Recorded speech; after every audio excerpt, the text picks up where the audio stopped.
Discipline is choosing between what you want now and what you want most. If you really let that sink in, you'll realize something powerful.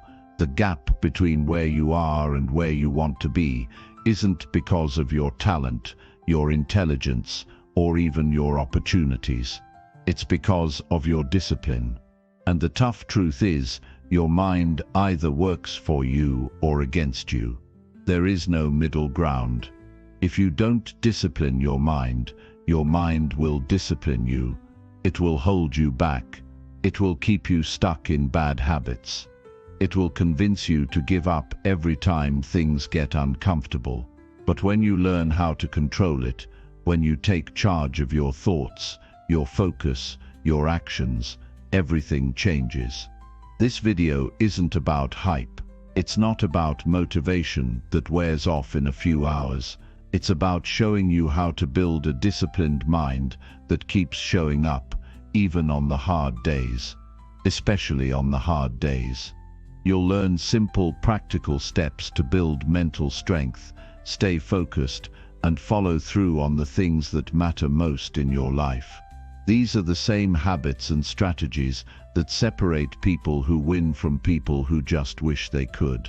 If you're tired of starting over, if you're done breaking promises to yourself, if you're ready to build real discipline and take back control, you're in the right place. Stay until the end, and you'll walk away with a clear plan, real tools you can use, and a mindset that doesn't just want more, but knows how to go out and get it. Let's start building the mind that will change your life. Chapter 1. You've been lied to. Discipline isn't a punishment.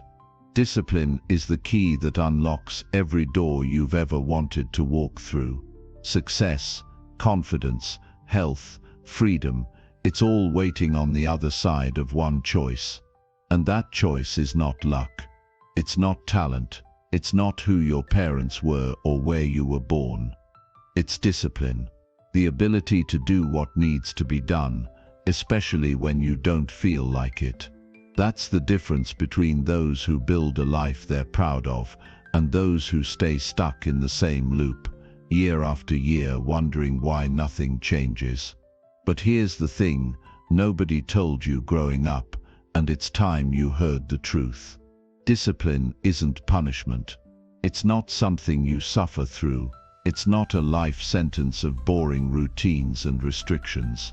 Discipline is freedom. Discipline is power. Discipline is the ultimate act of self-love. And when you finally understand that, not just in your head, but deep in your gut, everything changes. For far too long, discipline has been misunderstood. People hear the word and immediately picture some strict, joyless life. They think of waking up before dawn, running miles in the freezing cold, eating the same bland meal every day, and they say, "That's not for me." But what they don't realize is that discipline isn't about taking things away from your life. It's about giving you everything you've ever wanted. Freedom from stress, freedom from regret, freedom from feeling like you're living below your potential. Imagine waking up every day and knowing that you're exactly where you're supposed to be, that you're living life on your terms because you have the strength to make the hard choices. That's what discipline gives you. It's not punishment. It's the highest form of respect you can give yourself. And it's the only way you'll ever become the person you were meant to be. When you avoid discipline, you don't avoid pain. You just trade one kind of pain for another. You trade the temporary discomfort of doing the hard thing now for the long-term agony of regret later. And regret is a far heavier burden to carry. Regret keeps you up at night. Regret makes you wonder what could have been if you had just done what you knew you should have done. But discipline is the pain that weighs ounces. Regret weighs tons. Discipline asks you for a little bit of effort today. Regret robs you of peace for years.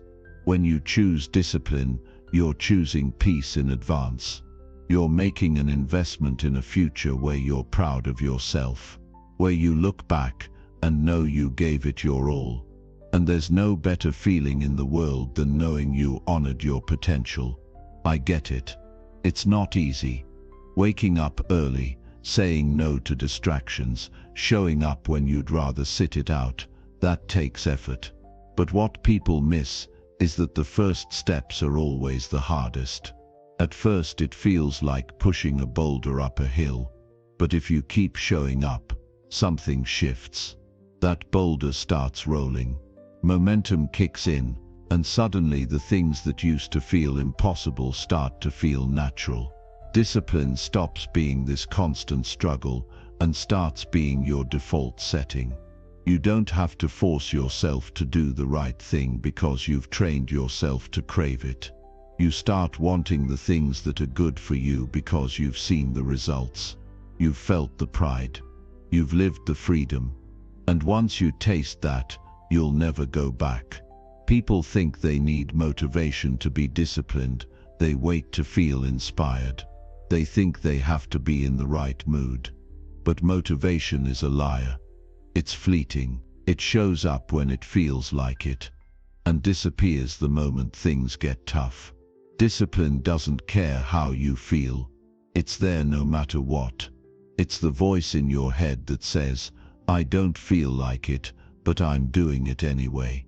And that's the voice you need to listen to, because that's the voice that builds champions. That's the voice that changes lives. Motivation gets you started. Discipline keeps you going. And the people who win in life are the ones who do it whether they feel like it or not. There's something powerful that happens when you realize you're in control. When you stop waiting for circumstances to be perfect. When you stop blaming your past, your parents, your boss, the economy, anything and everything outside of you. When you decide, no more. When you make the commitment to yourself that no matter what happens around you, you're going to show up. You're going to do the work. You're going to be the kind of person who keeps their word to themselves first, and then to the world. That's when everything shifts. Because life will never be fair. Conditions will never be perfect. But you can be consistent. And consistency beats talent every time. The greatest act of rebellion in this world is to be disciplined. In a society that constantly tries to sell you shortcuts, distractions, and instant gratification, choosing discipline makes you unstoppable. When everyone else is looking for an easy way out, you're willing to take the hard way, and because of that you rise. While others are giving up, you're getting stronger. While others are waiting, you're working. And eventually they look up and wonder how you did it. They'll call you lucky. They'll say you were born for this. But you'll know the truth. You earned it. Step by step. Choice by choice. Day after day. You earned it through discipline. And let me tell you something that most people don't want to admit. Discipline is not reserved for the elite few. It's not something you're born with, or something you need to have figured out before you start. Discipline is built in the small moments. It's saying no when it's easier to say yes. It's getting up when you want to stay down. It's showing up when nobody's watching. And anyone can do that. You can do that right now. You don't need to wait until Monday. You don't need to wait for the new year. You don't need to wait until you feel ready. The person you want to become is waiting on the other side of the choices you make today. Not someday. Today. So here's the challenge. Take control. Take one area of your life, just one, and commit to discipline. Maybe it's your health. Maybe it's your focus. Maybe it's your relationships. Whatever it is, make a promise to yourself. A real one. And then keep it. No matter what. Because when you start keeping promises to yourself, you rebuild trust with yourself. And that trust is everything.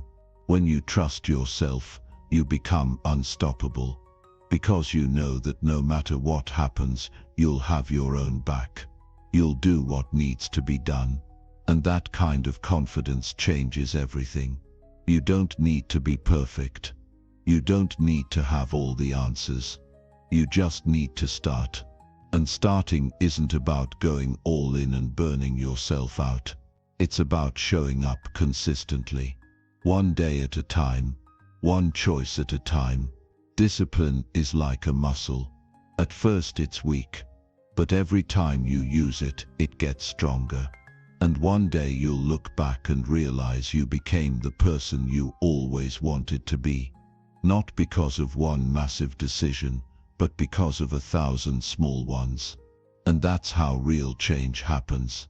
Quietly, consistently, powerfully. If you want to be free, if you want to live a life that you're proud of, you have to understand this. Discipline isn't a punishment. It's the path to everything you've ever wanted. The life you dream about is not going to show up by accident. It's built, brick by brick, through discipline, through showing up on the days you don't feel like it, through doing the hard things when no one's watching, through choosing your future self over your current comfort. And that life, that freedom, it's waiting for you. You just have to take the first step. This is your moment. You've been lied to long enough. You've been told that discipline is hard, that it's suffering, but now you know the truth. Discipline is the greatest form of love. Discipline is the path to peace. Discipline is the foundation of power. And once you commit to it, really commit, your life will never be the same. So stop waiting. Stop negotiating with yourself. The time is now. The choice is yours. And you are ready. Because deep down, you've always been ready. You just needed someone to remind you of who you really are. Chapter 2. Comfort zones are killing you. The life you want, the life you keep seeing in your mind when the world gets quiet, isn't somewhere out there waiting for you to find it. It's buried deep inside you, hidden underneath layers of comfort, convenience, and avoidance. And here's the truth: as long as you stay comfortable, you stay stuck. Comfort zones don't keep you safe. They keep you small. They keep you tame. They wrap around you like warm chains, convincing you that you're fine where you are, that you're doing okay, that you'll get to it tomorrow. But deep down, you know, you feel it every night before you fall asleep. You know there's something more for you, and it's waiting on the other side of discomfort. You were not made to be comfortable. You weren't put on this earth to drift through your days looking for the next dopamine hit, the next distraction, the next easy way out. You are built for challenge, for struggle, for growth. And real growth always lives outside the walls you build to protect yourself from feeling uncomfortable. That voice in your head that tells you to stay safe, to stay where it's easy. That voice is lying to you. It's trying to protect you from pain, but in doing so, it's robbing you of your power. Nothing that matters comes from a life of comfort. Your potential isn't found inside your routine. It's found when you step out into the unknown, when you take the risk, when you do the thing that scares you. And I get it. Discomfort isn't fun. No one wakes up excited about getting uncomfortable.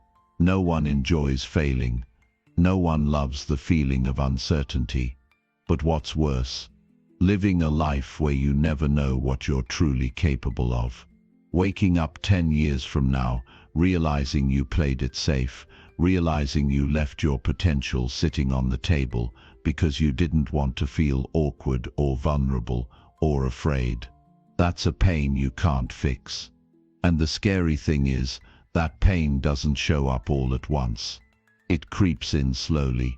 It shows up in the form of quiet disappointment, missed opportunities, that heavy feeling in your chest when you know you're not living up to who you could be. Your comfort zone whispers lies in your ear, telling you that it's better to be comfortable, better to be cautious, better to wait until you're ready. But you will never be ready. No one is ever ready for change. You become ready by stepping forward while you're still scared. You become ready by taking action before you feel confident. You don't wait to feel courageous. Courage is something you earn by moving while you're afraid, by showing up while you're shaking, by stepping forward into the unknown with nothing but a decision to keep going. The reason most people never leave their comfort zone is because they are addicted to certainty. They want to know exactly how it will all play out before they take the first step. They want guarantees, but life doesn't hand out guarantees. It hands out opportunities to those willing to embrace uncertainty and take action anyway. Growth doesn't come with a roadmap.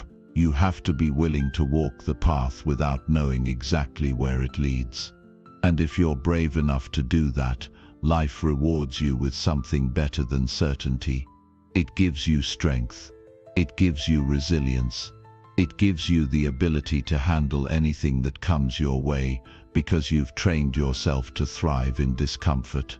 If you're tired of feeling stuck, if you're tired of the same results, if you're tired of living a life that feels smaller than what you know it could be, you have to stop avoiding discomfort and start leaning into it. The obstacles you're facing, the ones that feel impossible to get past, are not there to break you. They're there to build you. They are the resistance you need to grow. Think about it like lifting weights. If you only ever pick up what's light and easy, your muscles never grow. It's only when you choose to lift something heavier than you think you can handle that your body adapts.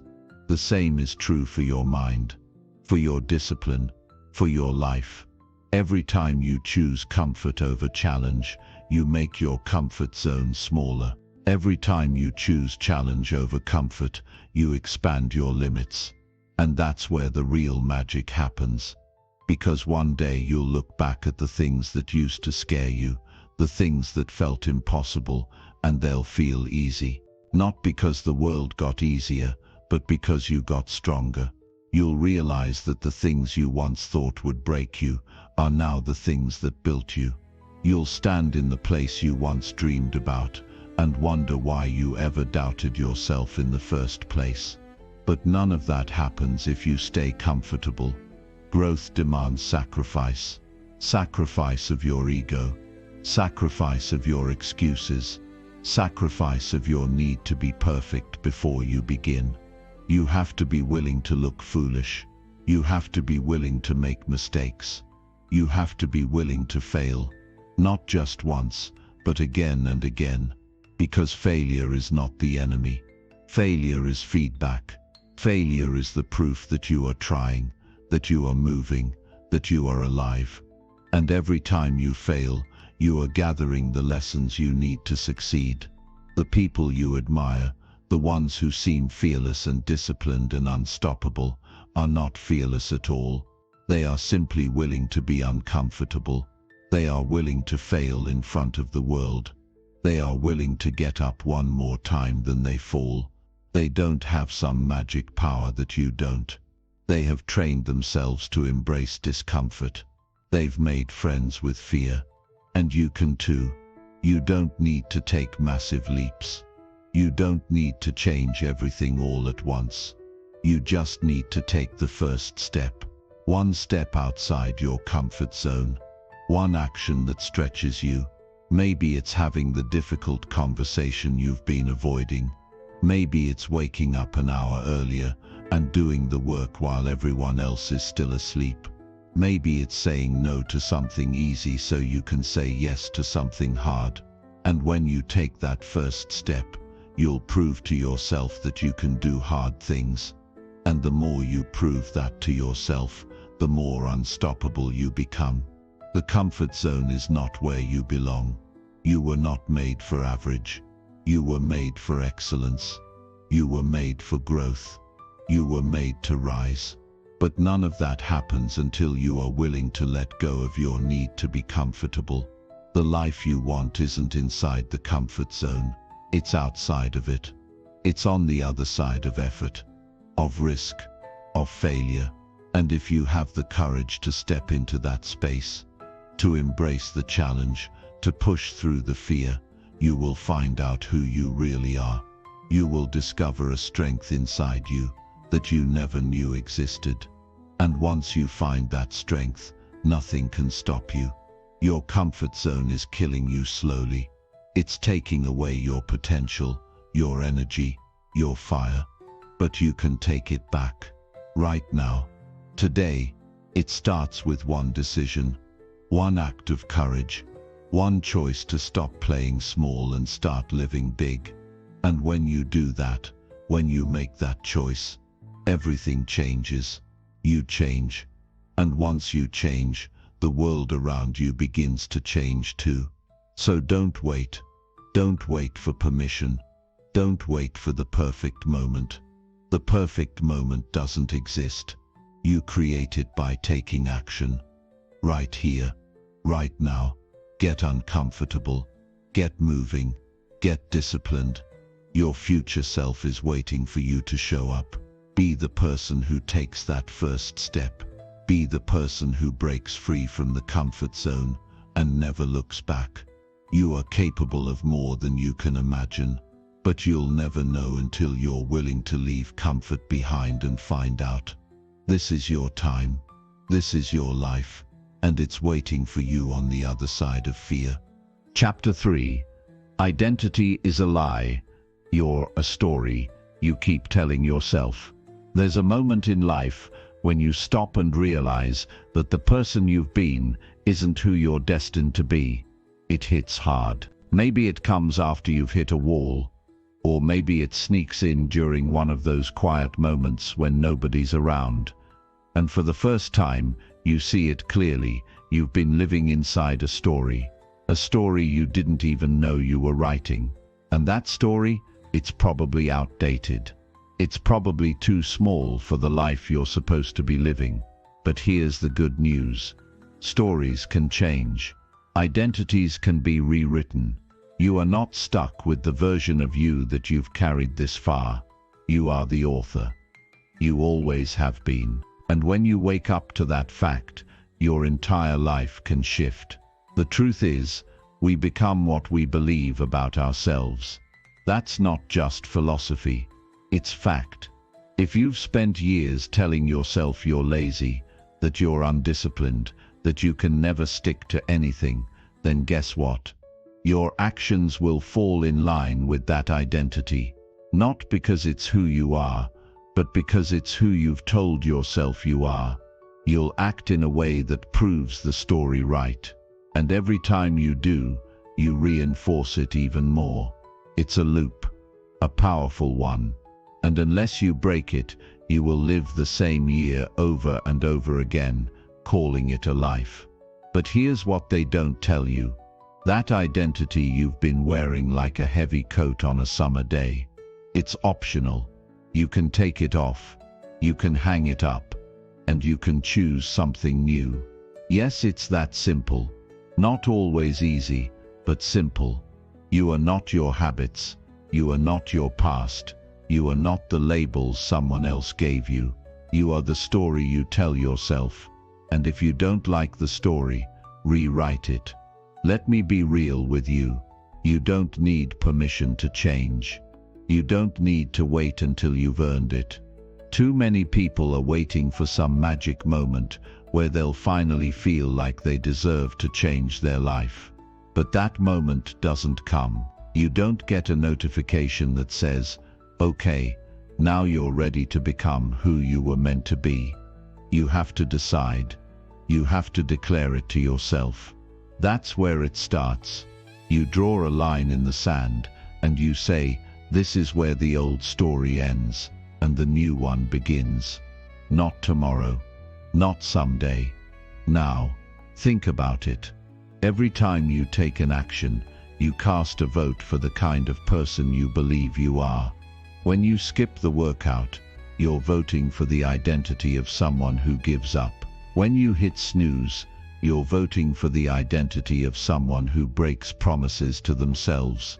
But every time you show up, even when it's hard, even when you don't feel like it, you're voting for something different. You're building a new identity. And the more votes you cast, the stronger that identity becomes. The most powerful force in the human mind is the need to stay consistent with who you believe you are. If you tell yourself, "I'm not disciplined," then the moment discipline gets hard, you'll quit, because quitting matches the identity you've accepted. But if you flip that script, if you start telling yourself, "I am disciplined," even if you don't fully believe it yet, something changes. You'll feel the tension every time you try to act against that new identity. And that tension pulls you toward better choices. Over time, those choices stack up. And before you know it, you've become the person you always wanted to be. Not because you magically changed overnight, but because you started with the decision to tell a better story. This is why affirmations are powerful, but only if you back them up with action. You can't just sit in front of a mirror and chant, "I'm disciplined," while your actions prove otherwise. The story only works if you live it. But here's the hack: it doesn't have to be big at first. Small wins build trust. Small wins create momentum, and momentum builds belief. When you wake up and make your bed, you've cast a vote.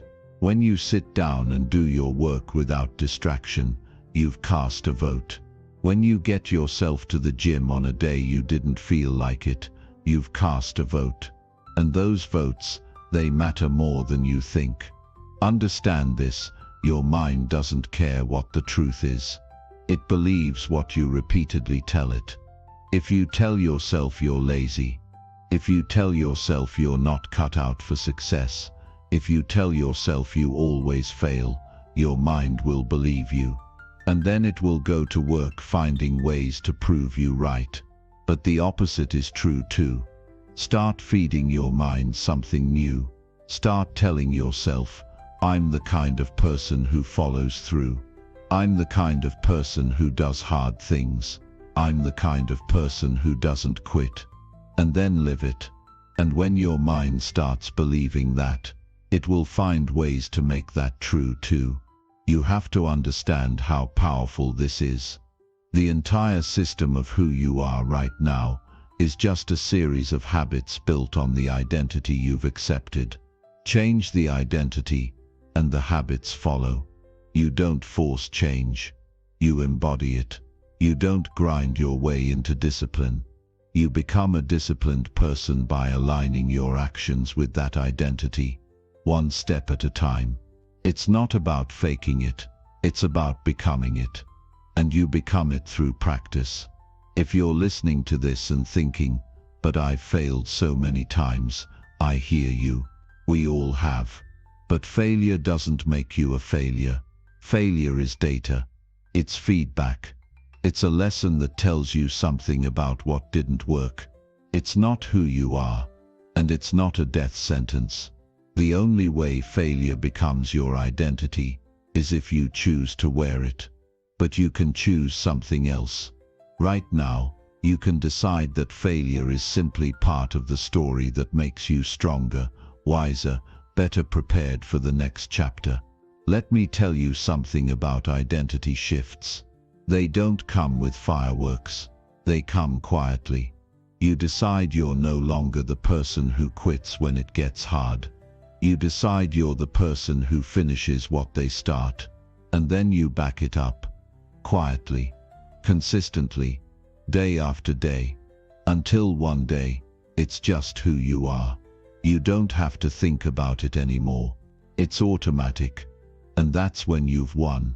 Identity is not fixed. It's fluid. It can be rewritten. And it's rewritten by you. No one else. Not your past. Not your parents. Not your circumstances.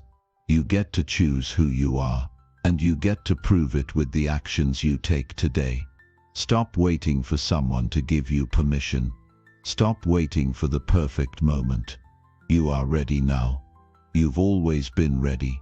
You just needed to remember who you are and what you're capable of. So what story have you been telling yourself? And what story are you going to start telling yourself now? Because your life will rise or fall to the level of that story. Choose wisely. Speak it boldly. Live it relentlessly. And watch how everything begins to change. Not by chance, by choice. This is your moment. This is your life. And the pen is in your hand. Start writing a story you're proud of. And never stop. Chapter 4. The discipline of saying no is what gives your yes power. You will never own your life until you learn how to say no. It's one of the simplest things to say, yet it's one of the hardest things for people to do.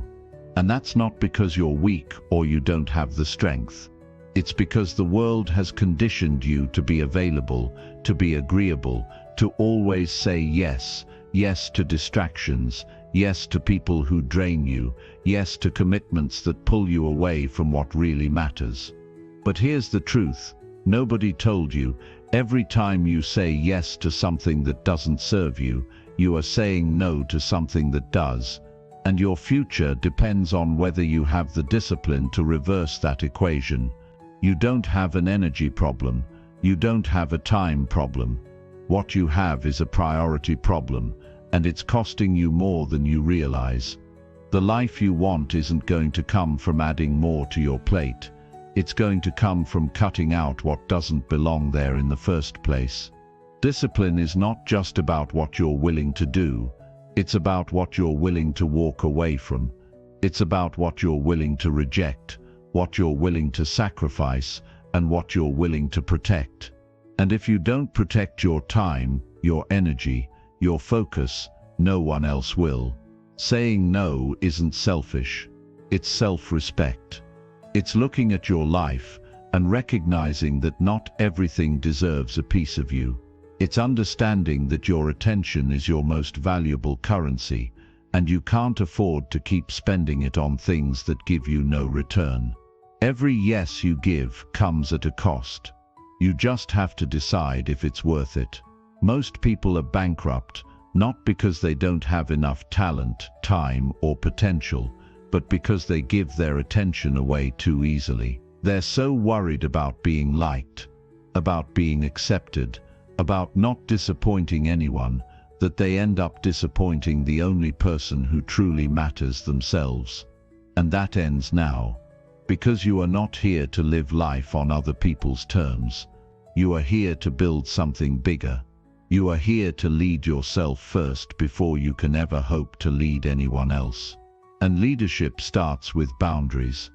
It starts with having the courage to say, no, that's not for me, even when it's uncomfortable. Especially when it's uncomfortable. Every time you say no to something small, you make room to say yes to something big. That's how power works.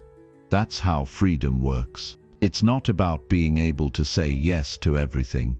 It's about being able to say no to almost everything, so that the few things you do say yes to get your full presence, your full energy, your full commitment. Think about it.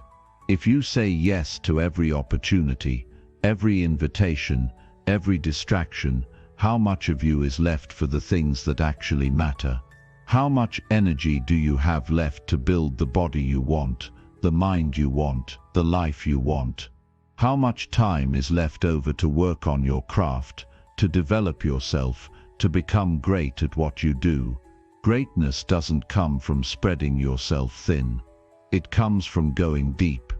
It comes from doing less, but doing it better. And that only happens when you get ruthless about what you allow into your life. You are not required to attend every argument you're invited to. You are not obligated to engage with every drama that circles your world. You are not supposed to be available 24/7. Just because someone has access to you doesn't mean they have a right to your time. You get to choose who gets your energy.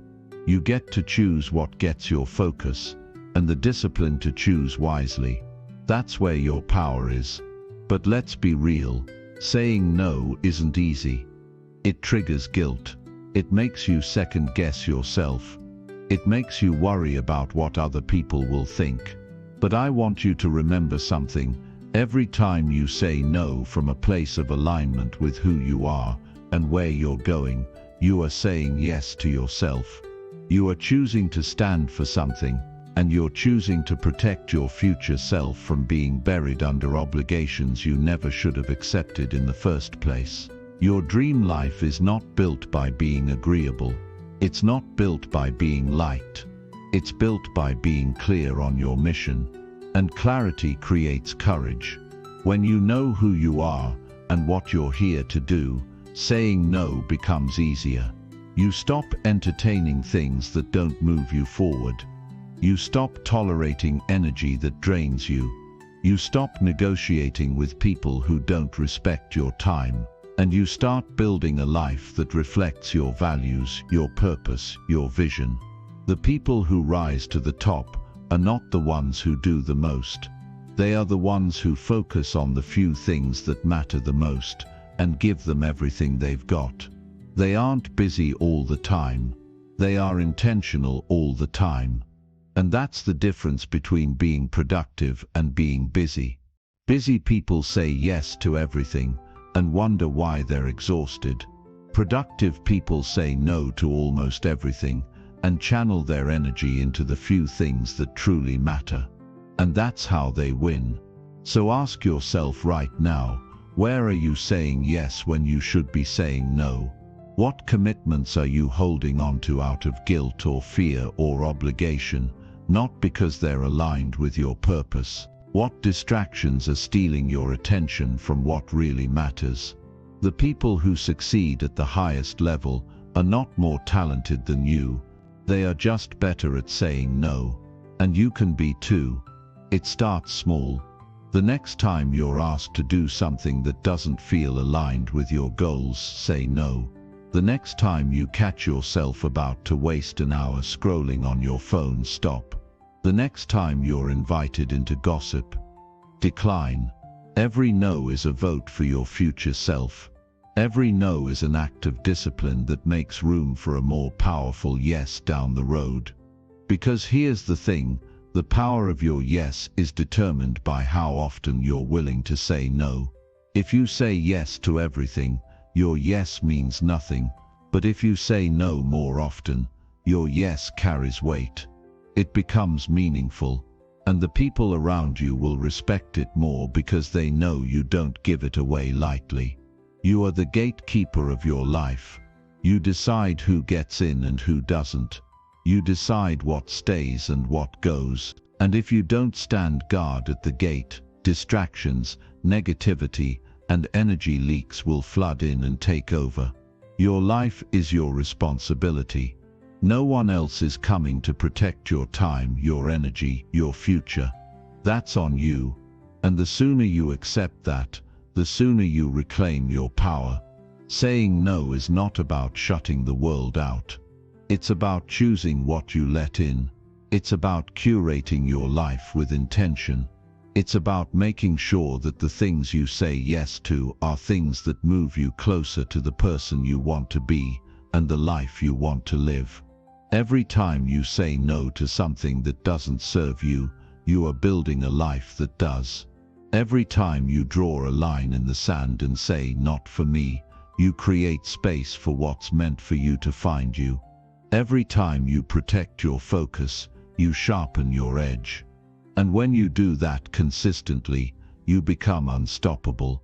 The discipline to say no is not about being harsh or cold. It's about being clear. It's about having boundaries that protect your peace, your energy, and your purpose. And clarity, my friend, is a superpower. So here's the truth you need to take with you today. Every yes is a trade. Make sure you're trading for something that matters. Make sure you're trading for something that brings you closer to who you want to be. Make sure you're trading for something that leaves you proud of how you spent your time and energy. You only get one life, one shot, and it's happening right now. Not tomorrow, not next week, not someday.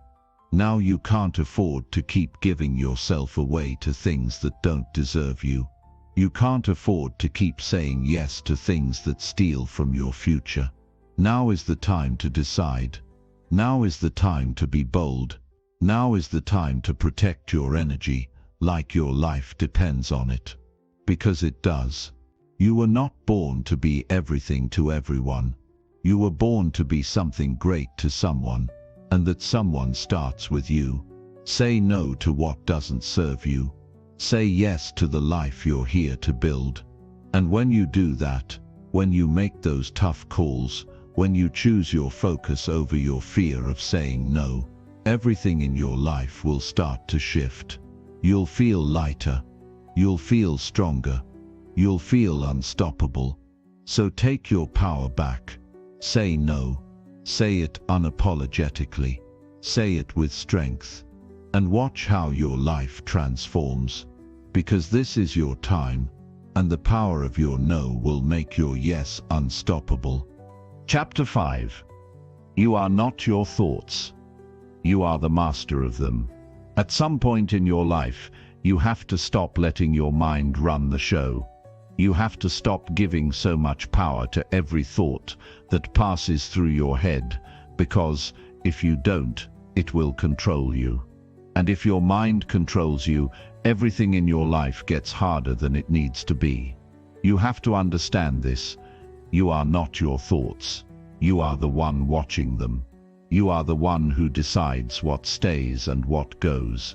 And the moment you realize that you reclaim your power, that's the moment your life begins to change. Because until then, you're living like a passenger. But you were never meant to be a passenger. You were meant to drive. You were meant to be the one in control. Every day your mind is throwing things at you. Random thoughts, negative ideas, doubts, worries, fears. Some are true, most are not. Your mind is a constant stream of noise. That's how it's wired. It's designed to think, to protect you, to make sense of the world. But here's the problem. Your mind doesn't know the difference between something that's helpful and something that's hurting you. It just runs. It just repeats old programs. And if you're not careful, you start believing everything it tells you. You start thinking that, because you have a thought, it must be true. You start thinking that, because you feel fear, you should stop. You start thinking that, because you feel doubt, you're not ready. And that's how your mind traps you. But you don't have to live like that. You can take control of your mind. You can separate yourself from the noise. You can look at your thoughts without getting pulled into them. And when you do that, you become unstoppable. Because now you're in charge. Now you're the one choosing what to believe, what to act on, what to focus on. Now you're the master, not the slave. And that's where real discipline starts. It doesn't start with your body. It doesn't start with your habits. It starts in your mind. It starts with the thoughts you allow to stay. Imagine if you treated every thought like a guest knocking on your door. Some guests you invite in. You sit them down. You offer them something to drink. You spend time with them. But others, you don't even open the door. You look through the peephole and say, "No, not today." That's how you have to be with your mind. You don't have to accept every thought. You don't have to believe every story it tells you. You get to decide. And when you start making that decision consciously, your life begins to shift in ways you can't even imagine. Because, here's the truth, your life is a reflection of your dominant thoughts. What you focus on expands. If you let fear run your mind, your life will be ruled by fear. If you let doubt take over, you'll hesitate at every opportunity. If you let negativity win, you'll only see what's wrong. But if you take control and start feeding your mind discipline, confidence, courage, focus, everything changes. You start seeing possibilities instead of problems. You start taking action instead of waiting. You start leading instead of following. And that's when your life becomes yours again. Now, I'm not saying it's easy. Your mind is loud, and it's persistent. It's been running the same programs for years, maybe decades. But just because it's hard, doesn't mean it's impossible. In fact, it's the most important work you'll ever do. Because when you master your mind, you master your life. When you take control of your thoughts, you take control of your emotions. And when you take control of your emotions, you take control of your actions. And that's how you build a disciplined life. One choice at a time, starting in your mind. You need to start seeing your thoughts for what they are, suggestions. That's it. Not commands, not facts, just suggestions. Your mind will tell you, you can't do this. That's a suggestion. You can decline. Your mind will say, what if you fail? That's a suggestion. You don't have to take it. Your mind will whisper, this is too hard. That's a suggestion. You can choose something different. Every time you override a negative thought with a stronger decision, you build power. You train your mind to follow your lead, not the other way around. And that's how discipline works. It's not about feeling good all the time. It's about doing what needs to be done, no matter what your mind says. One of the most dangerous lies we tell ourselves is that we are our thoughts. We're not. You are the observer. You are the awareness behind the thoughts. And the sooner you step into that awareness, the sooner you stop being controlled by old stories, by fear, by doubt. You stop being reactive. You start being intentional.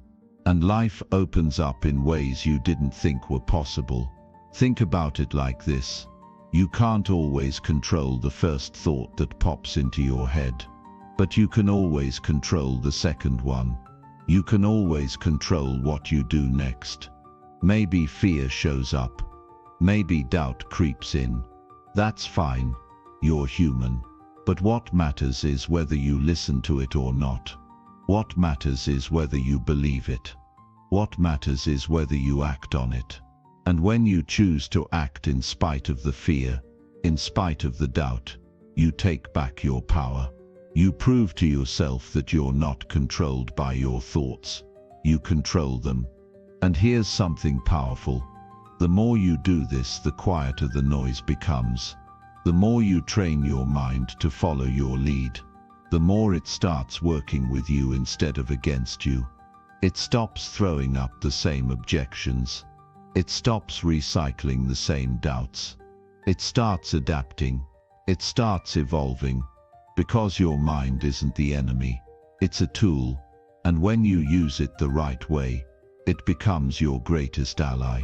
You have to stop waiting for your mind to be quiet before you take action.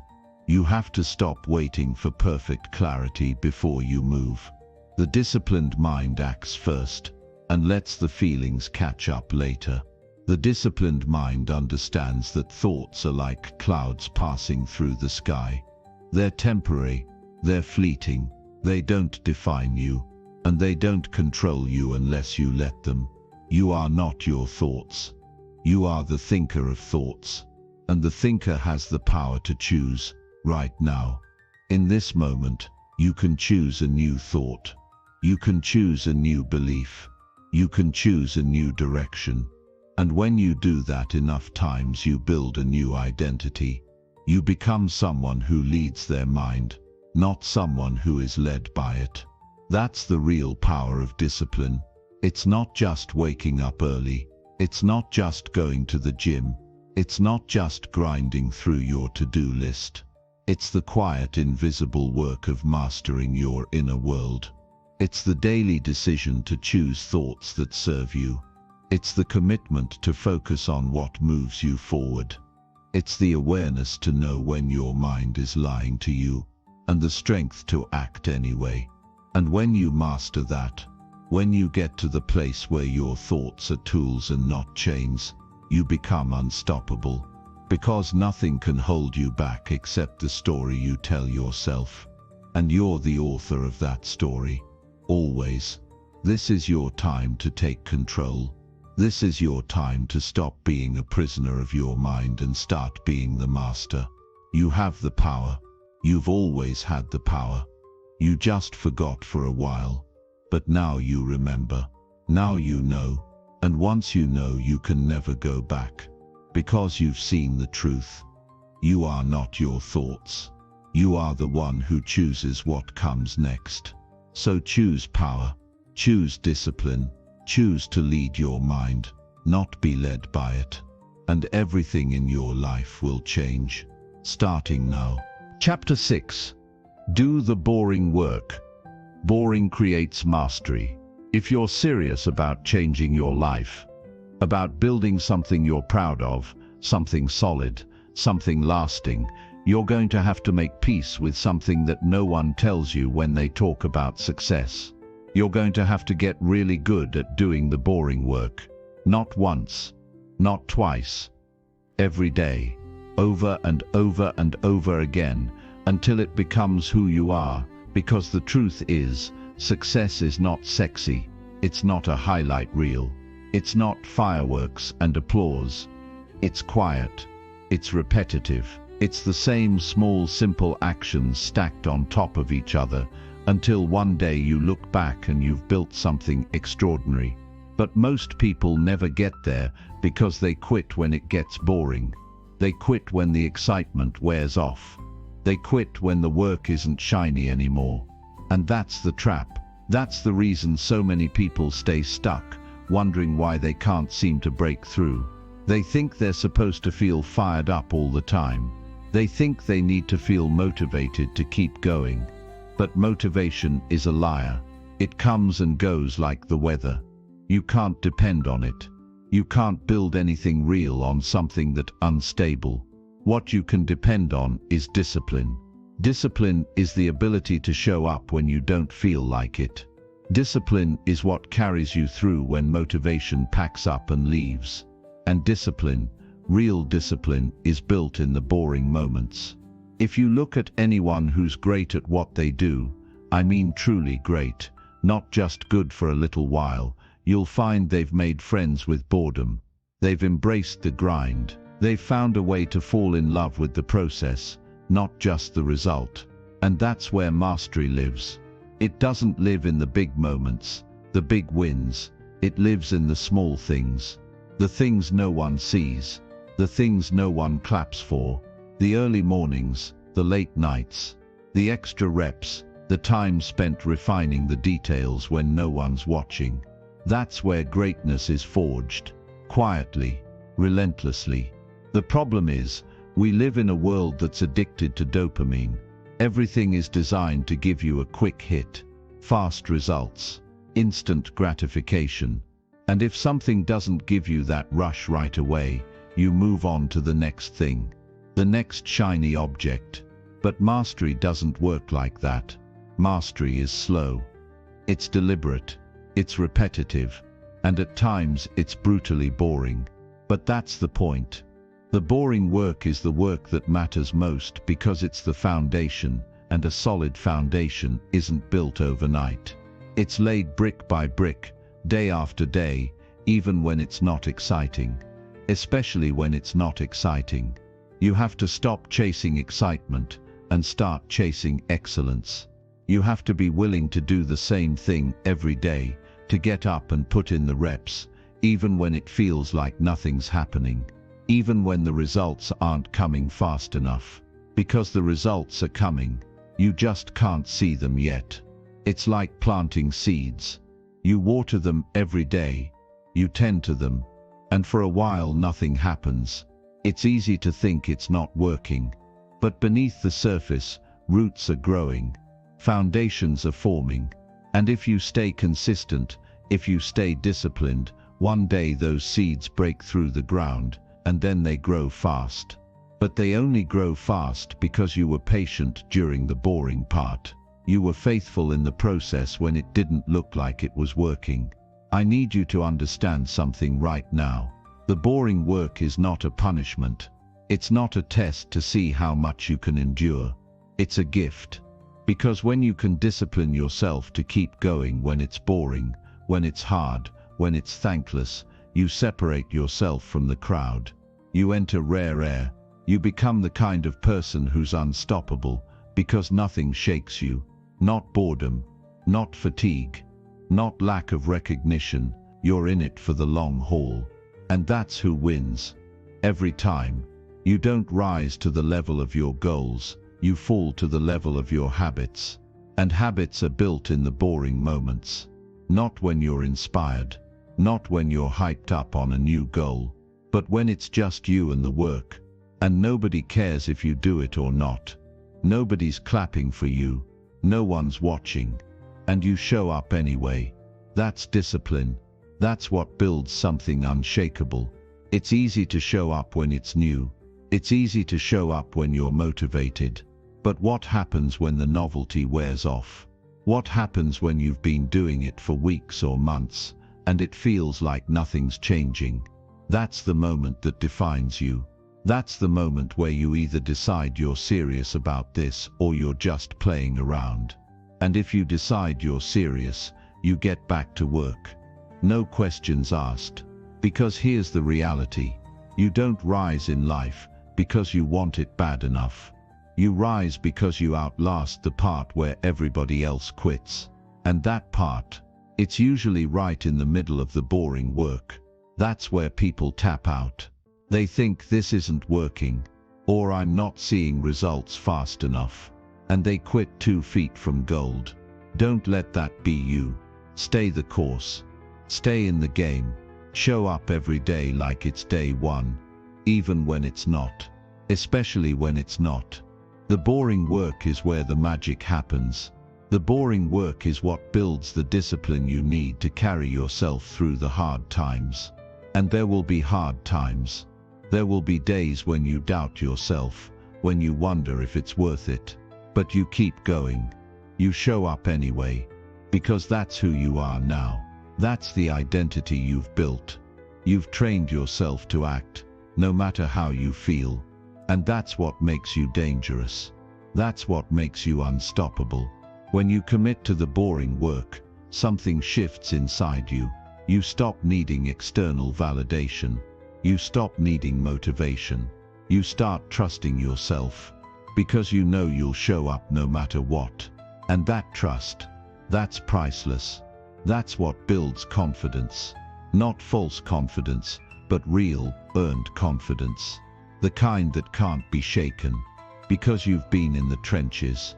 You've done the work when it was hard. You've done the work when it was boring. And you've come out stronger on the other side. I'm telling you right now. If you want to separate yourself from the crowd, if you want to build something that lasts, embrace the boring work. Don't run from it. Lean into it. Master it. Make it your advantage. Because while everyone else is looking for shortcuts, you're laying bricks. While everyone else is chasing hacks, you're building something that will stand the test of time. And when it's all said and done, you'll be standing on a foundation that's solid. And nobody can take that away from you. This is your time. This is your shot. Do not waste it waiting for things to get exciting. Do not waste it looking for the easy way out. Embrace the process. Embrace the boring work. Because that's where your power is. That's where your future is. And if you have the discipline to keep going, to stay locked in, to show up no matter what, you will win. Maybe not today, maybe not tomorrow, but eventually, and when you do, it will be because you did the work nobody else was willing to do. So keep showing up, keep laying bricks, keep doing the boring work. Because boring creates mastery, and mastery creates freedom, and freedom is what you've been after all along. Chapter 7. Pain is a signal, not a stop sign. Every single person, who has ever achieved something extraordinary, every athlete who stood on a podium, every entrepreneur who built something from nothing, every human being who pushed beyond their comfort zone and into greatness, understood one thing that changed everything. Pain isn't something you run from. It's not something you avoid. Pain is not your enemy. Pain is a signal that something is happening, a signal that you are moving, growing, changing. It's not a stop sign. It's not a wall. It's a doorway. But most people never walk through it, because the second they feel it, they pull back. They retreat. They step away from the very thing that's going to make them stronger. And that's the difference. The people who win in life are the ones who lean into pain, who use it as a teacher instead of seeing it as punishment. I want you to imagine something. Think back to a time in your life when things were tough, when you felt stretched, when you were tired, maybe confused, maybe doubting yourself, but you kept going. And now look where you are. Look at the strength you built. Look at how much wiser you are today because of that moment.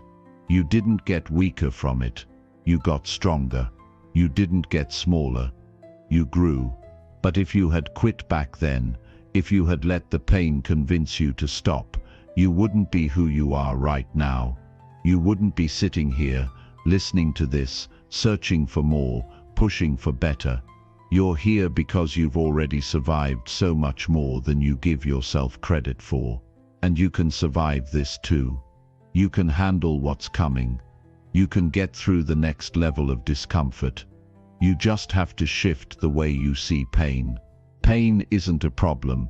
It's a process. And it's trying to teach you something. It's telling you you're alive. It's telling you that you're pushing boundaries. It's telling you that you are in the place where growth happens. But growth doesn't feel good at first. Nobody tells you that part. Growth feels like breaking. It feels like pressure. It feels uncomfortable because it's supposed to. You are literally outgrowing an old version of yourself, and that hurts. But the hurt isn't forever. And it's not for nothing. It's for something. It's for you. It's for the stronger, wiser, more disciplined version of you that's waiting on the other side.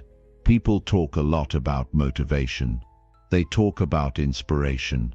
But the truth is, those things are fair weather friends. They show up when the sun's out. They show up when it's easy. But discipline shows up in the rain. Discipline shows up when it's storming inside you. Discipline shows up when you're tired, when you're in pain, when you don't have one more step left, but you take it anyway. That's what builds character. That's what builds strength. Not the easy days. Not the days when it all makes sense. The hard days, the days when you are face to face with your limits, and you decide to keep going anyway. Pain is an invitation to rise. It's not meant to crush you. It's not meant to stop you. It's meant to wake you up. It's meant to show you where you're still holding back. And if you have the courage to listen to it, you'll find out something powerful about yourself. You'll find out that you can handle far more than you ever believed. You'll find out that you are stronger than the pain. And that changes everything. Some of the greatest transformations in life happen right after the moment when you feel like giving up. Right after you push through the pain. And it's not because the pain disappears, it's because you stop fearing it. You stop seeing it as something to avoid, and you start seeing it as something to embrace. You realize it's part of the process, not the enemy of it. And when you make that shift, pain loses its power over you. You stop hesitating. You stop second-guessing yourself. You stop letting the fear of discomfort dictate what you do next. And that's where freedom lives. Your relationship with pain defines your future. If you run from it, if you avoid it, if you stay comfortable, you stay stuck. It's that simple. But if you run toward it, if you embrace it, if you let it sharpen you, everything opens up. You build resilience. You build confidence. You build the kind of mental toughness that makes you unstoppable because nothing scares you anymore. You've faced pain, you've walked through it, and you've come out on the other side, stronger. No one escapes pain. No one gets through life without it. But the difference between those who thrive and those who crumble isn't whether or not they feel pain. It's what they do with it. Some people let pain break them. Some people let pain build them. And you have a choice. Right now, you can use this moment, whatever you're going through, whatever's heavy, whatever's uncomfortable, you can use it as fuel. You can use it as proof that you're in the game, that you're doing something that matters, that you're chasing something big enough to stretch you. And that's the thing about pain. It's a sign that you're stretching, that you're growing, that you're expanding beyond where you've been. And that's what life's about. You didn't come this far just to stay the same. You didn't fight through everything you've been through just to settle. You're here because you're made for more. But more doesn't come to people who stay comfortable. More comes to people who lean into discomfort and use it as a tool to carve out the best version of themselves. You've got to stop thinking of pain as the enemy. Pain is the path. It's the doorway to everything you've ever wanted. But you have to be willing to walk through it. You have to be willing to feel it, to sit in it, to learn from it, and then to rise because of it. No shortcuts, no easy ways out. Just you facing it head on and choosing to grow anyway. When it hurts, when it's heavy, when you want to quit. That's not the end. That's the moment you decide who you are. That's the moment you earn your next level. That's the moment you prove to yourself that you are not a victim of pain. You are the master of it. You're the one in control. You're the one who chooses how the story ends. And it doesn't end with you quitting. It doesn't end with you breaking. It ends with you rising, with you winning, with you becoming someone you're proud of. So take a deep breath, square your shoulders, and keep moving forward. You are not here to be comfortable. You are here to grow. And growth always comes with pain. But it's worth it. You're worth it. Every step, every struggle, every moment of discomfort is building something in you that nothing can take away. Not fear, not doubt, not failure. You're stronger than you think. You've already proved it by making it this far. Now it's time to take the next step, not away from the pain, but through it. Because on the other side of it, there's freedom, there's power, there's you. Fully alive and unstoppable. And that's who you were always meant to be. Chapter 8. Dopamine Discipline. Hack the reward system. Every single day, whether you realize it or not, you are training your brain to crave something. You are wiring yourself to seek more of what you repeatedly do. And the scary thing is, for most people, they aren't aware of what they're feeding their mind. They're stuck in a loop. A loop that's designed to keep them chasing the cheap dopamine hits, the quick fixes, the easy wins, the distractions that feel good for a second and then leave you emptier than you were before. And that's why nothing changes. That's why they wake up tired, unfocused and unmotivated. They've trained themselves to depend on the wrong things. They've wired their brains to need constant stimulation, constant entertainment, and constant validation. But you can change that. You can break that cycle. And if you do, everything in your life starts to shift. You have the power to rewire your brain for something greater. You can train yourself to crave discipline. You can train yourself to enjoy hard work. You can flip the script on what your mind sees as rewarding. And when you do that, when you get your brain to work with you instead of against you, your potential becomes limitless. But you have to be willing to step back and look at how you've been feeding your mind. Because every time you scroll mindlessly on your phone, every time you binge hours of meaningless content, every time you avoid the work you know you need to do, you're reinforcing the cycle. You're reinforcing the habit of seeking easy pleasure, and every time you do, you make it harder to focus, harder to stay disciplined, harder to get motivated. But the opposite is also true. The more you delay gratification, the more you choose discipline over distraction, the more you train your mind to crave the right things. You start to feel uncomfortable when you're wasting time. You start to feel off when you're not moving forward. And that's when everything changes. Dopamine is not your enemy. It's not something to fear. It's a tool. It's a chemical your brain uses to tell you, that was good, do more of that. And it's your job to decide what that is. If you give your brain garbage rewards, it will chase garbage behavior. If you give it meaningful, intentional rewards, it will start craving growth. But that doesn't happen on its own. It happens by choice, by awareness, by discipline. And it starts with taking control of the little things, because the little things shape the big picture. Imagine what happens if you train yourself to feel good about discipline.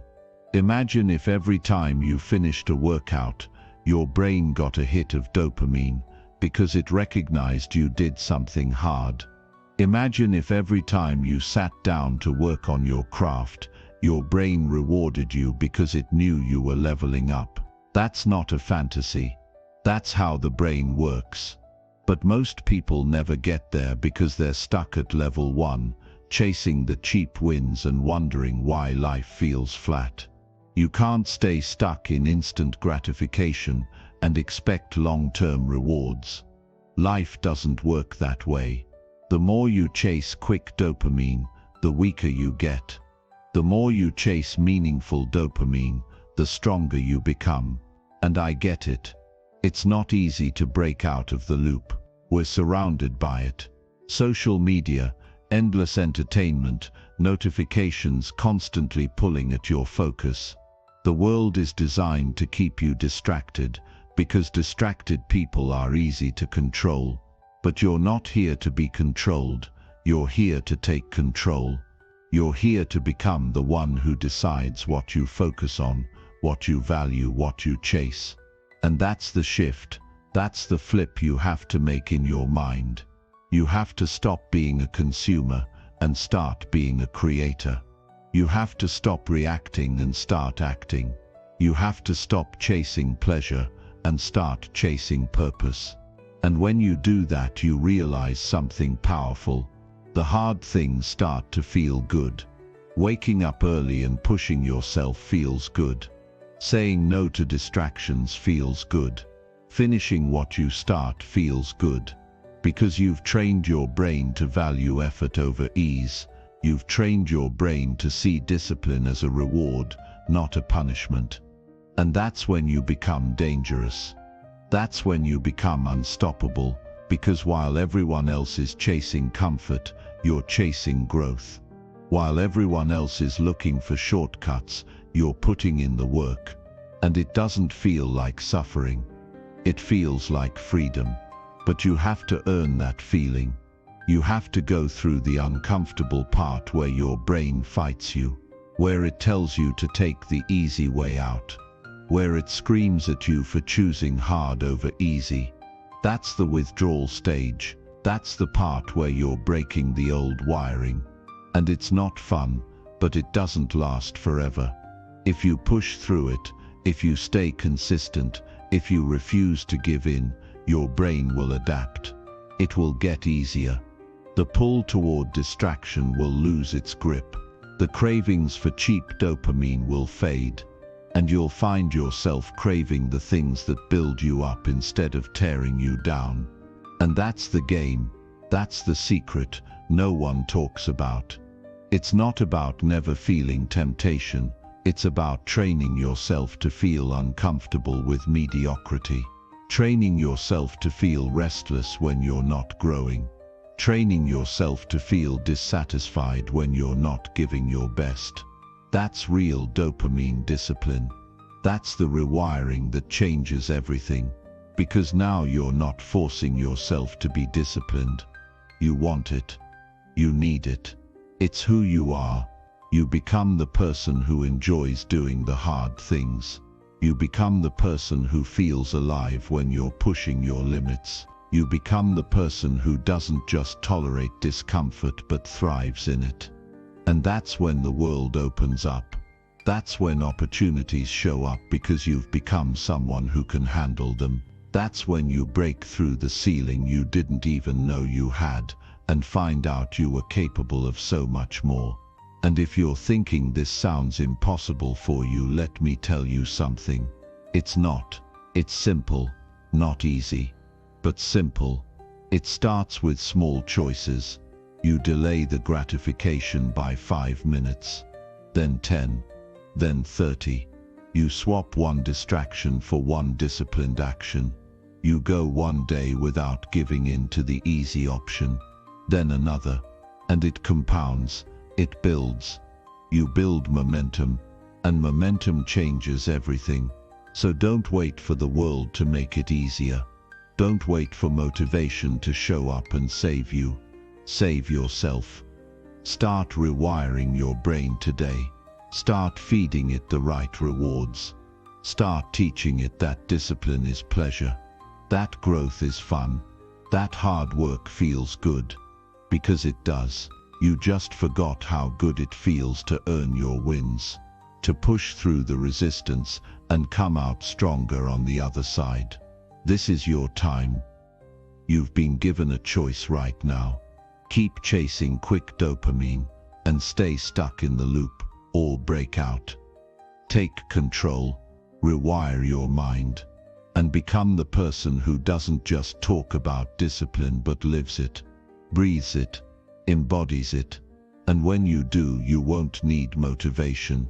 You won't need someone to push you.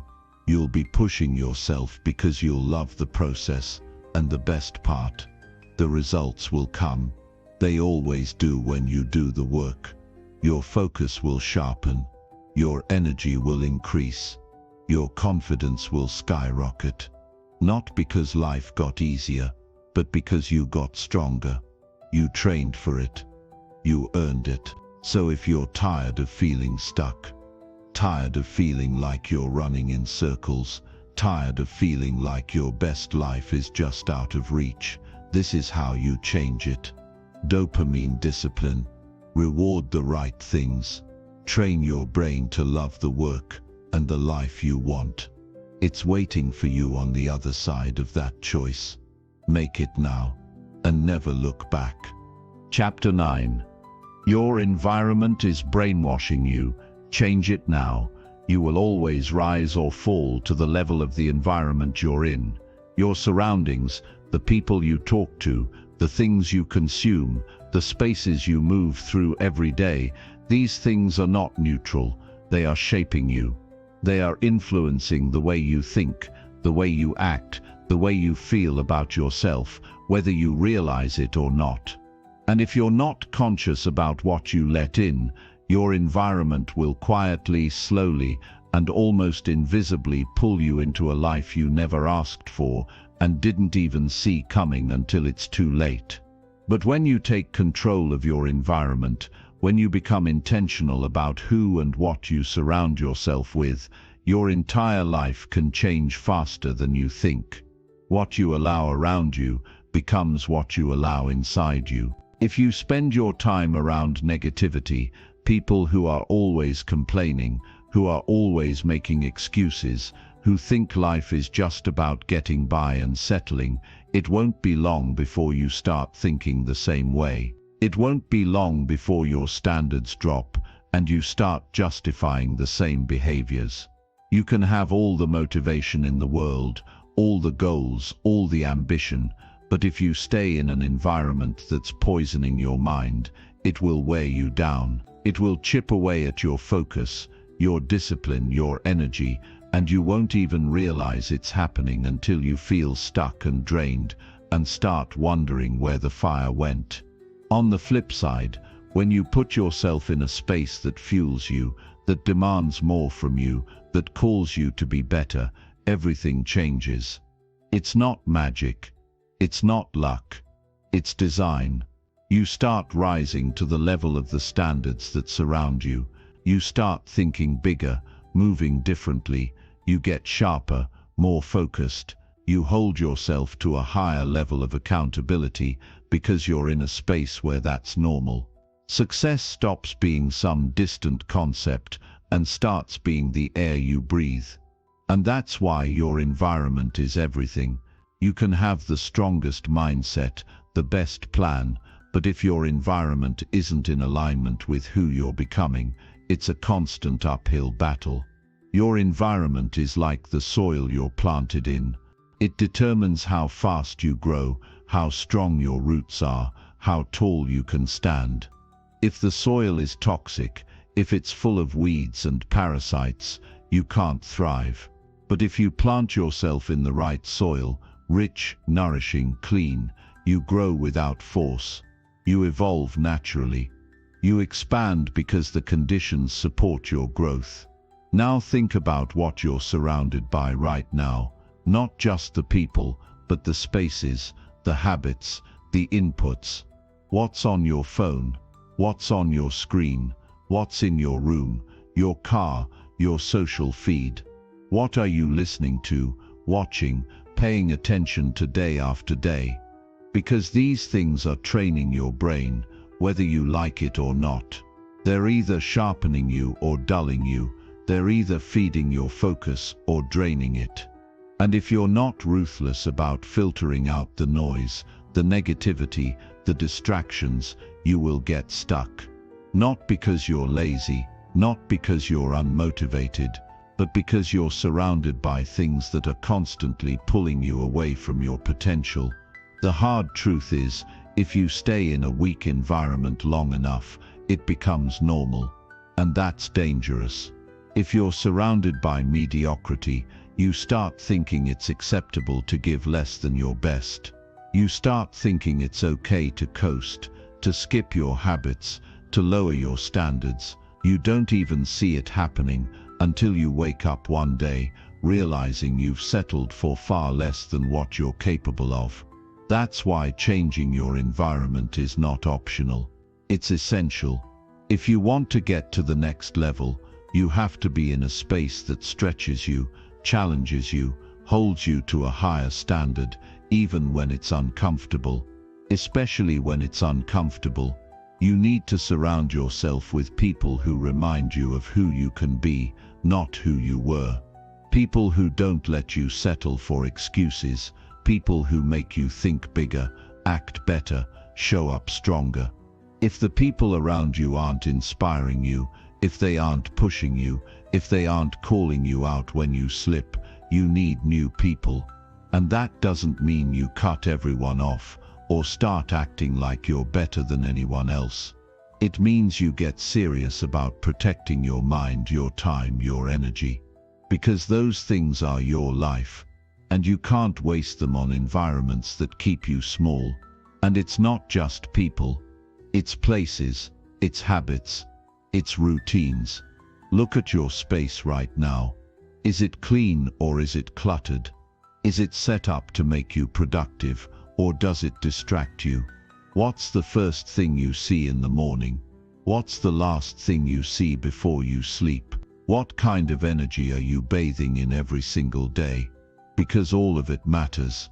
You can't live a disciplined, focused life in a chaotic environment. You can't have clarity in clutter. You can't have peace in chaos. You have to build an environment that reflects the life you're creating. And that doesn't mean it has to be perfect. It means it has to be intentional. Every item, every sound, every piece of content you consume needs to serve your mission. If it doesn't, it's a distraction, and distractions kill dreams, slowly, quietly, until you forget you even had one. The beautiful thing is, you can change your environment right now. You can clean your space. You can delete the apps that waste your time. You can cut back on the media that fills your mind with negativity. You can have the hard conversations. You can set boundaries. You can say no.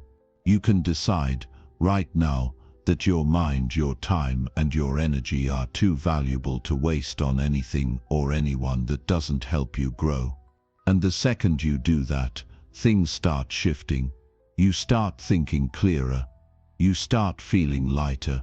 You start moving with purpose instead of reacting to everything around you.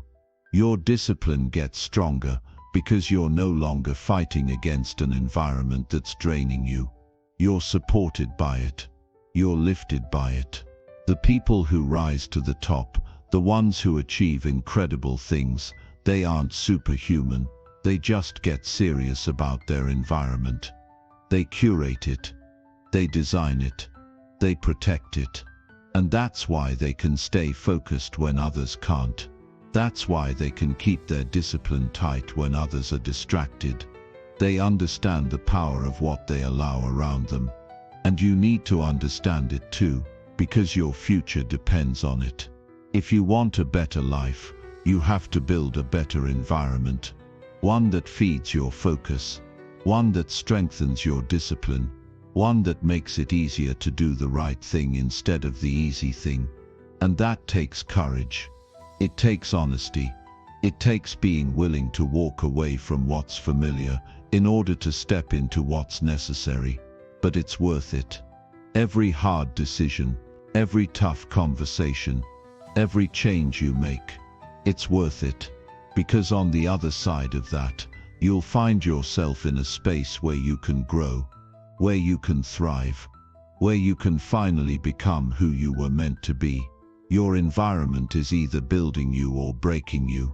It's either sharpening you or softening you.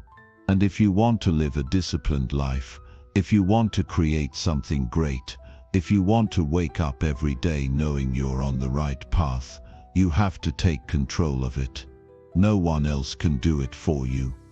It's on you, and that's a good thing, because that means you have the power. You can make the changes, you can take control, and you can build an environment that makes discipline inevitable.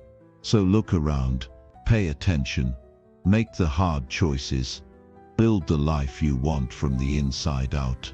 And it starts with your environment. Change it now, because your future depends on what you do today. And you're ready for this. You've always been ready. You just have to make the move, right now. Chapter 10. Track everything. Data creates discipline. You will never change what you don't measure. It's impossible to master something you never track. The truth is, clarity creates power. And if you don't know where you stand right now, you won't know where to go next. This is where people get stuck. They want better results. They want growth. They want transformation. But they're walking around in the dark. They're guessing. And when you're guessing, you're gambling. But when you track, when you gather data on your own life, you're not guessing anymore. You're making decisions from a place of truth. You're operating from reality, not hope. And that changes everything. Tracking isn't about perfection. It's about awareness. It's about being brutally honest with yourself, about where your time is going, where your energy is leaking, where your focus is breaking down. It's about shining a light on the places you've been ignoring and taking control. Because discipline isn't just about doing the right thing. It's about knowing what the right thing is. It's about seeing the truth clearly and then deciding what you're going to do about it. If you want to be disciplined, if you want to take your life to the next level, you can't afford to walk through life blindfolded. You need to see everything. You need to know yourself better than anyone else knows you. You need to track how you're spending your time, how you're using your energy, what's working, what's not. And you need to do it every single day. Not because you're trying to be perfect, but because you're building self-awareness. You're holding yourself accountable. and accountability is the backbone of discipline. The difference between the people who live with clarity, purpose and focus, and the people who stay stuck in cycles of frustration is that the disciplined ones measure what matters. They don't just say they want to get better, they track their progress. They don't just say they want to be more productive, they know exactly how they're spending every hour. They don't just hope they're improving, they have data that proves it. And when you have that kind of clarity, making decisions gets easier. Taking action gets easier. Staying disciplined gets easier. Because you can see the path in front of you. You can't master your time if you don't know where it's going. You can't master your habits if you don't know which ones are holding you back. You can't master your energy if you don't know what's draining you. But when you track these things, even in the simplest way, you take back control. You start to see patterns. You start to notice the things you're doing on autopilot that aren't serving you. And once you're aware, you can change them. You can adjust. You can eliminate what doesn't belong and double down on what works. But it's not always easy to face the truth. A lot of people avoid tracking because they're afraid of what they'll see. They're afraid to look at how much time they waste. They're afraid to see how inconsistent they've been. They're afraid to admit they haven't been showing up the way they say they want to. But that's the work. That's where discipline starts. In the raw, unfiltered truth. You can't fix what you refuse to face. But if you have the courage to track it, you'll find power you didn't know you had. You'll start to see that discipline isn't about making huge dramatic changes overnight. It's about making small intentional changes every day. It's about adjusting your course by just a little bit, and then staying consistent. And when you track your progress, you can see those small changes stacking up. You can see yourself getting stronger. You can see your habits becoming solid. You can see your results building momentum. And that's where motivation starts to grow. Not from empty hype, but from evidence. From seeing real proof that you're becoming who you said you would be. Tracking gives you leverage. It gives you the ability to course correct before you drift too far off path. It lets you catch yourself in the moment and make adjustments that keep you locked in. Without tracking, you might think you're doing okay when you're really slipping.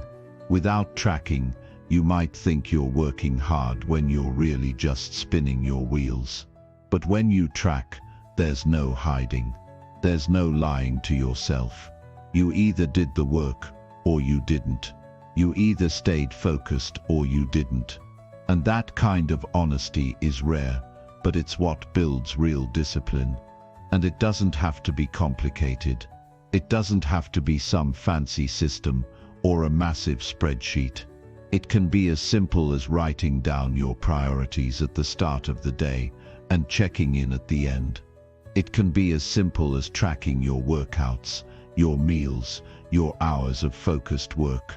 What matters is that you're paying attention, that you're gathering data, that you're building awareness. And when you make that a habit, you'll be shocked at how quickly things start to change. The act of tracking itself builds discipline. It creates a feedback loop where your brain starts to crave consistency because you're seeing the results. You start to associate progress with the actions that matter most. You start to focus on what moves you forward instead of what just fills your time. And when that shift happens, when you go from guessing to knowing, everything gets sharper. Your energy gets cleaner. Your purpose gets stronger. Your results get faster. And don't underestimate the power of small wins. When you track, you see every little victory. You see the days you stayed consistent. You see the times you pushed through resistance. And those wins add up. They build confidence. They build momentum. They remind you that you're not starting from zero every day. You're building something. You're stacking proof that you are disciplined, that you are capable, that you are moving in the right direction. But you can't see it if you're not tracking it. You can't feel it if you're not paying attention. That's why data matters. Not because it's numbers, but because it tells the story of who you are becoming. And if you want to write a different story, if you want to create a different ending, you need to see the truth clearly. You need to track where you are, so you can take control of where you're going. So start now. Start simple. Start with one thing. Pick one area of your life where you know you need more discipline. Track it every day. Review it. Adjust it, and watch what happens. Watch how your focus sharpens. Watch how your habits strengthen. Watch how your results accelerate. Because discipline isn't about working harder. It's about working smarter. And working smarter starts with knowing where you stand. This is how you take control. This is how you move from hoping to knowing, from wishing to winning, from drifting to leading. You track what matters. You measure what you want to master. And you stay consistent, even on the days when it's boring, especially on those days. Because that's where discipline is forged, in the repetition, in the awareness, in the relentless pursuit of the next level. So if you're ready to live with discipline, if you're ready to build something real, something lasting, start tracking, start paying attention, start gathering the data that will guide your decisions and sharpen your focus. And when you do, you'll find that discipline becomes easier, that consistency becomes natural, that growth becomes inevitable. This is your time. No more guessing, no more drifting,